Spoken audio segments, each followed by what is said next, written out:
लड़का बनी बहू। पूरे 28 साल का हो चुका था ऋषभ, लेकिन शादी करने को तैयार ही नहीं था। माँ बाप पूरी तरह से परेशान हो चुके थे।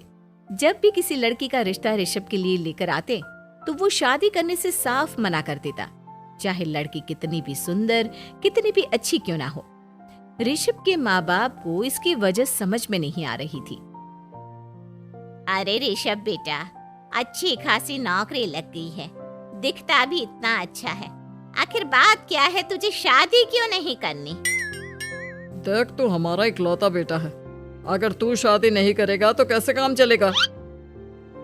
लेकिन मैं शादी करना ही नहीं चाहता, मुझे कोई लड़की पसंद नहीं आती। अरे बेटा, अगर कोई लड़की तुझे पसंद हो तो उससे शादी कर ले, हमें कोई ऐतराज नहीं है। हाँ ऋषभ बेटा, अब देख, तेरी माँ से भी काम नहीं होता। घर में एक बहू आ जाएगी तो कम से कम घर का माहौल भी अच्छा होगा और तेरी माँ को मदद भी मिल जाएगी। लेकिन मम्मी पापा कहाँ ना, मुझे लड़कियां पसंद ही नहीं आती। अरे लड़कियां पसंद नहीं आती तो क्या लड़का पसंद आता है? वो तो वक्त आने पर ही पता चलेगा। ऋषभ की बात सुनकर उसके माँ और पापा का सर चकरा जाता है। कुछ दिनों के लिए ऋषभ अपने ऑफिस के काम से शहर से बाहर जाता है और जब लौट कर आता है तो सामने का नजारा देखकर उसके माँ पापा बेहोश होते होते रह जाते हैं। अरे ये क्या, ये तुम्हारे साथ कौन है? माँ, ये दीपक है, मेरी पत्नी। हम दोनों ने शादी कर ली है। दीपक तुम्हारी पत्नी कैसे हो सकता है? अरे दीपिका होती तो बात समझ में भी आती, ये तो लड़का है। तो क्या हुआ पापा, आजकल तो ये सब फैशन में है और मैंने आपको बताया था कि मुझे लड़कियां पसंद नहीं आती। अरे तो इसका मतलब ये थोड़ी है कि तुम दीपक को दीपिका बनाकर ले आओगे। मुझे बहू चाहिए, बहू के रूप में, ये आदमी नहीं।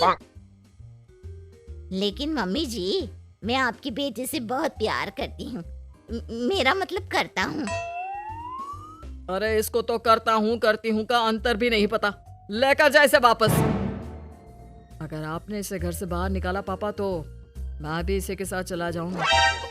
मैं ऋषभ के बिना जी नहीं सकती, मेरा मतलब जी नहीं सकता। हमारा जिंदगी भर का साथ है, प्लीज हमें अलग मत कीजिए मम्मी जी, पापा जी। हे भगवान, ये तूने क्या दिन दिखाया? मेरे बेटे को थोड़ी अकल दे दे, लड़के को बहू बनाकर घर में ले आया है। अब क्या होगा, हम दुनिया को क्या मुंह दिखाएंगे? माँ, बेकार में परेशान हो रही हो। दीपक आपके सारे काम करेगी और एक अच्छी बहू की तरह आपके साथ रहेगी, देखना। पहले तो खुद तो क्लियर कर ले कि यह कुछ करेगा या करेगी, बाद में हम सोचते हैं कि हम क्या करें। बहू के आने के बाद क्या कहते हैं, मुंह दिखाई की रस्म, तो आप भी वही कर लीजिए। आप चाहे तो मैं पूरे मोहल्ले में न्योता दे आती हूँ। अरे रहने दे, तेरी वजह से बेइज्जती और ज्यादा होगी। आई बड़ी, अब मेरा मतलब है आया बड़ा न्योता देने वाला। अगले दिन सुबह के वक्त दीपक बड़ी नजाकत से चलता हुआ सबके लिए चाय बनाकर सुबह सुबह बालकनी में आ जाता है। प्रणाम मम्मी जी, प्रणाम पापा जी। ये देखिए, चाय बिल्कुल आपकी पसंद की है। मुझे ऋषभ ने सब कुछ बता दिया था कि आपको क्या क्या पसंद है। हे भगवान, ये सब क्या हो रहा है? ये क्या नौटंकी है? नौटंकी कहाँ है? माँ देखिए तो, मेरा दीपक आपका कितना ख्याल रख रहा है।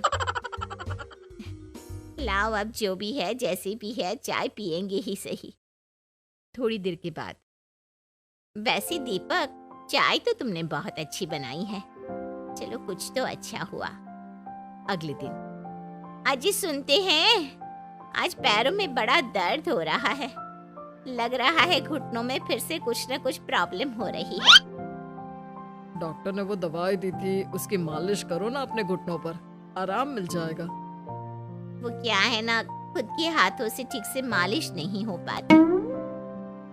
अरे मम्मी जी, आपको परेशान होने की क्या जरूरत है, मैं हूँ ना, लाइए मैं आपके पैरों पर मालिश कर देता हूँ, मेरा मतलब कर देती हूँ।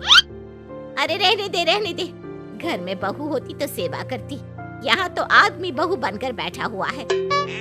मम्मी जी नाराज मत होइए, एक बार मुझे मौका तो दीजिए आपकी सेवा करने का। अच्छा ठीक है, ये ले दवाई लगा दे। दीपक बहुत अच्छे तरीके से घुटनों की मालिश करता है। थोड़ी देर के बाद इतना आराम मिल रहा है क्या बताऊं, ऐसा लग रहा है मेरे घुटनों में कभी तकलीफ थी ही नहीं।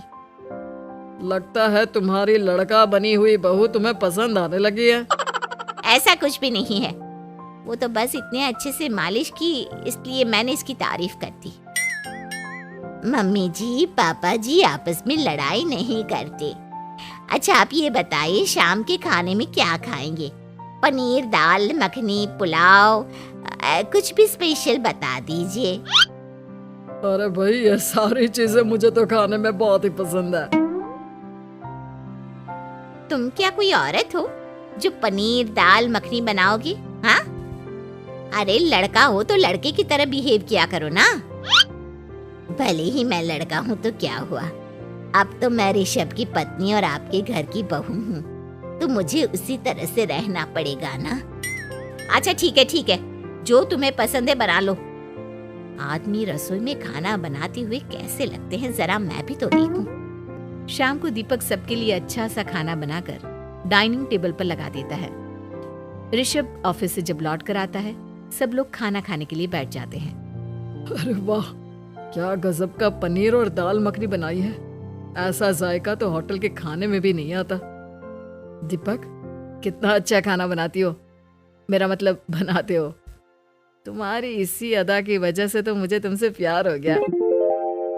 अरे बहुत हो गया, आदमी होकर आदमी से प्यार करते हो। अरे लेकिन कुछ भी कहो, जरा खाना खा कर तो देखो ऋषभ की माँ, मजा आ जाएगा। हाँ वैसे बात तो आपकी सही है, खाना तो वाकई में लाजवाब है। इतना स्वादिष्ट पनीर तो मैंने अपनी जिंदगी में नहीं खाया। कितना अच्छा होता अगर ये दीपिका होती। और फिर अगली सुबह कुछ ऐसा होता है जिसे देखकर ऋषभ के माँ और पापा ना केवल खुश होते हैं बल्कि हैरानी से उनकी आंखें फटी की फटी रह जाती हैं। उन्होंने जो नजारा अपनी आंखों के सामने देखा उसे देखकर उन्हें अपने आप पर भरोसा नहीं हुआ। सुबह का वक्त था, सब लोग बालकनी में बैठकर सुबह की चाय का इंतजार कर रहे थे। तभी रसोई में से एक बहुत ही खूबसूरत लड़की जिसके लंबे लंबे बाल थे और जिसने साड़ी पहनी हुई थी, हाथ में चाय की ट्रे लेकर वहां आती है। अरे ये कौन है? रातों रात हमारा लड़की बहू बन गया क्या? मुझे लगता है कोई सपना देख रहा है। इतनी सुंदर बहू तो हमने सपने में भी नहीं देखी। देखा माँ, जादू हो गया जादू। अरे लेकिन ये है कौन? तुम्हारा वो आदमी वाला पत्नी कहाँ चला गया? आपने मुझे पहचाना नहीं? मैं दीपक नहीं दीपिका हूँ। इतने दिन से लड़के के कपड़े पहनकर आपके घर में आपकी बहू बनी हुई थी। माँ ये दीपक नहीं, दरअसल ये दीपिका थी, लेकिन इसे लड़कों की तरह रहने का शौक था और इसे लड़की की तरह रहना मंजूर नहीं था, इसलिए मैं इसे लड़के के रूप में आपकी बहू बनाकर यहाँ ले आया।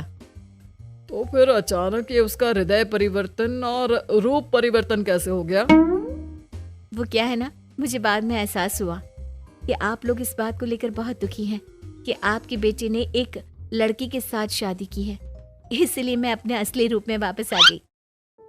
हमने कोई पुण्य कर्म किए होंगे जो तुम्हारे जैसा, मेरा मतलब तुम्हारे जैसी बहू मिली, इतनी खूबसूरत और इतना ख्याल रखने वाली। भला हो भगवान का कि हमें लड़की बहू मिली है, लड़का बहू नहीं।